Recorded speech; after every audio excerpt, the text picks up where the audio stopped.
Je pense qu'il faut avoir présent à l'esprit un facteur clé du MCO terrestre dans Recontact. Jusque-là, c'est le SMITER qui faisait tout, maintenance opérationnelle, maintenance industrielle, avec des RMAT, il faut dire les choses comme elles sont, pour lesquels tout était prioritaire.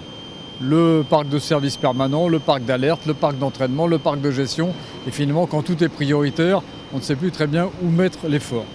Donc la création du commandement de la maintenance des forces a cette immense vertu de séparer les variables. La maintenance opérationnelle, c'est le commandement de la maintenance des forces, c'est le soutien des forces, des parcs affectés dans les forces, parcs de service permanent, parcs d'entraînement essentiellement.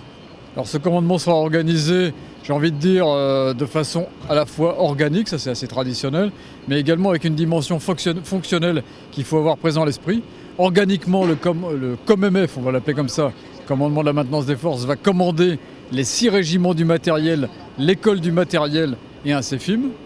Et fonctionnellement, et c'est peut-être là la partie la plus innovante, il va distribuer à partir de la CIMT qui assure le DC-CIMT et l'autorité fonctionnelle sommitale du MCO terrestre, il va distribuer cette autorité fonctionnelle vers l'ensemble de ceux qui font de la maintenance opérationnelle dans les forces, dans les SMR des régiments des forces terrestres, mais également à l'extérieur des FT et outre-mer et à l'étranger.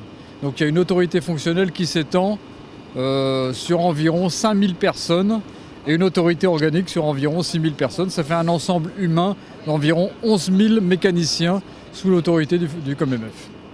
Alors le stationnement du COMMF, là encore rien n'a été choisi ou décidé au hasard. Le COMMF sera là où ça se conduit, la conduite organique des opérations c'est à Lille et il sera là où sont les centres de décision, c'est-à-dire à Satory, auprès du DC-CIMT, où se prennent les décisions en matière de MCO terrestre. Être présent là où ça se conduit, c'est Lille, là où ça se décide pour le MCO, c'est Satory.